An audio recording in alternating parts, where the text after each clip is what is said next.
आदाब सलाम। कहिए खैरियत जनाब, क्या हाल है? आप लोग कैसे हैं? हम तो मिला जुला के ठीक ही है, लेकिन क्या कहें, एक भोजपुरी में कहावत है, आज बिहार की राजनीतिक सरगर्मियों में है। हर एक पार्टी के लोग चाह रहे हैं कि सत्ता मेरे हाथ लग जाए, सत्ता मेरे हाथ लग जाए। देखते हैं सत्ता किनको मिलता है, लेकिन हम अपने वीडियो के माध्यम से यह कहना चाहेंगे कि सत्ता उन लोगों के हाथ में दिया जाए जो देश के जनता के बारे में सोच रहे हों,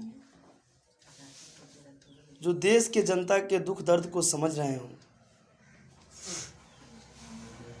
आज हम किस परिस्थितियों में गुजर रहे हैं, हमारा देश कहाँ जा रहा है, यहाँ पे बेरोज़गारी क्या है, हम इस सब चीज़ को जानते हैं। मेरे भाइयों एवं बहनों, मैं ये गुजारिश कर रहा हूँ कि जब इन परिस्थितियों को हम देख रहे हैं तो खूब गौर से समझ जाना चाहिए कि सत्ता किनको हाथ में देना है। क्या हालात है, रोज़ लोग रोड पर आ गए, लोगों के पास रोज़गार नहीं है, लोग आज भूखे बिलक रहे हैं, कितने लोग तो आत्महत्या कर लिए।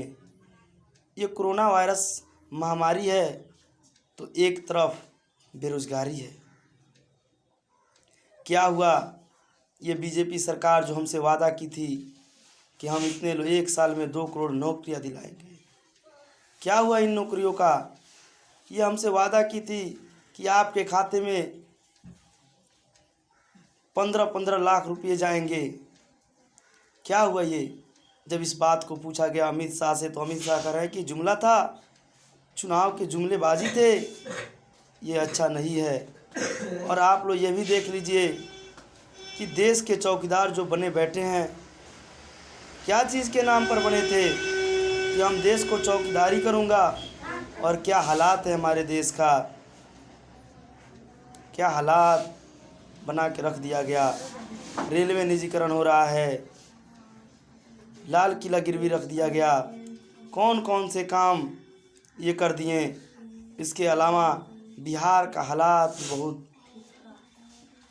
दयनीय नज़र आ रहा है। नीतीश बाबू 15 साल से बिहार का मुख्यमंत्री रहे, लेकिन कभी इन्होंने ये नहीं सोचा कि हमारे राज्य के जनता को पलायन कैसे रुकेगा, रोज़गार कैसे मिलेगा। इन्होंने केवल रोड पर काम किया, पुल पर काम किया, लेकिन रोड और पुल पर काम कर देने से जनता खुश नहीं हो जाती। जनता खुश तब होती है जब उसका पेट सही से भरे, और इन्होंने कभी सही से पेट जनता को नहीं भरा, यानी कभी एक कंपनी और एक उद्योग भी नहीं लगाएं। और आज चुनावी मामला आया, इनसे पूछा जा रहा है कि आपने उद्योग नहीं बैठाया, कंपनी नहीं बैठाई, तो ये जवाब दे रहे हैं कि हमारे राज्य में समुद्र नहीं है।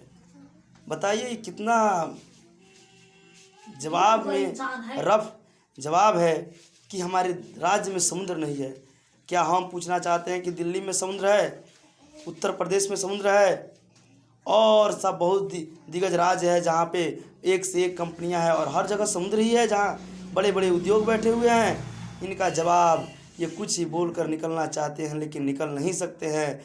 लेकिन हम जानते हैं हमारे बिहार की जनता अब अनपढ़ नहीं रही, अब गंवार नहीं रही, अब इनको समझ चुकी है। हम कहेंगे यहीं कि अब इनको हटाना है और महागठबंधन के सरकार को बनाना है। और सबसे पहले हम युवा को ये चाहिए कि युवा सरकार बने, तेजस्वी यादव मुख्यमंत्री हो बिहार के, ताकि युवा की सोच नया आधुनिक सोच रहेगी और हमारा राज्य नया बिहार के तौर पर बनेगा।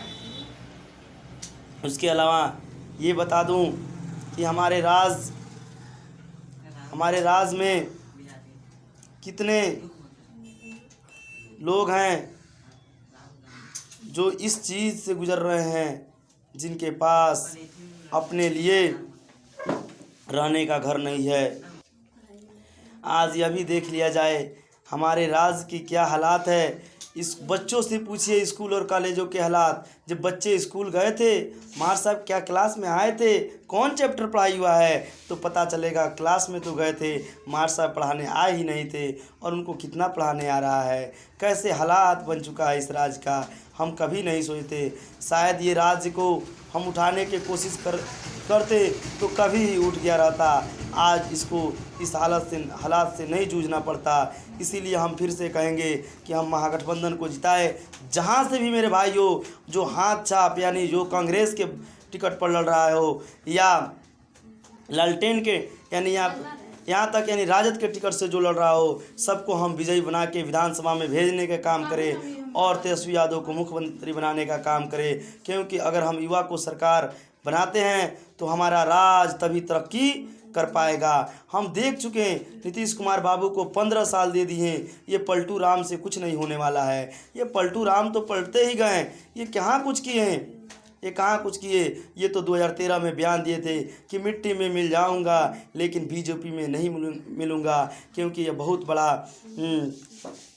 बहुत बड़ा खतरनाक है जो हमारे लिए कोई फ़ायदेमंद नहीं है। यानी ये जाति के नाम पर वोट लेते हैं, धर्म के नाम पर जीतते हैं। इनसे हम दूर रहेंगे, हम विकास के नाम पर जीतेंगे। क्या हुआ, ये सत्ता के लिए, ये हमें अपने हमेशा कुर्सी पाने के लिए इधर से उधर होते रहते हैं। जिधर इनको कुर्सी दिखती है उधर दौड़ के भागते हैं। यानी अपने कुर्सी को बचाने के लिए कुछ भी कर सकते हैं। इन पर हमको भरोसा करना सही नहीं है। इससे अच्छा है कि हम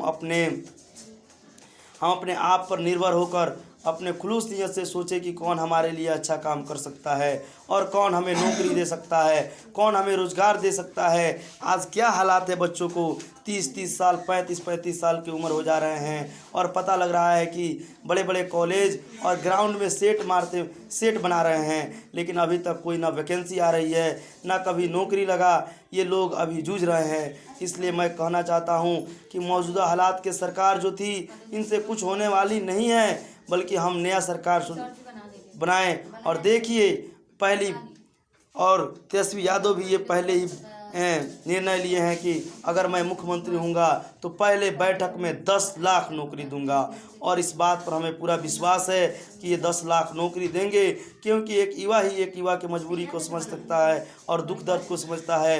ये लोग तो अपने पुराने ज़माने के सोचने वाले लोग हैं, इनसे कहाँ कुछ होने वाला है। इसलिए मैं फिर से कहना चाहता हूँ कि जहाँ आप लोग महागठबंधन को वोट दीजिए और महागठबंधन को जिताइए। और ये जो सरकार है, ये सरकार जो हमको भ्रम फैलाकर जीतना चाहती है और सत्ता में आना चाहती है, इनको जड़ से उखाड़ फेंकिए और ऐसे उखाड़ कर फेंकिए कि आज के बाद ये कभी भी सत्ता में आए ही नहीं। ठीक है। जय हिंद, जय भारत, जय महागठबंधन।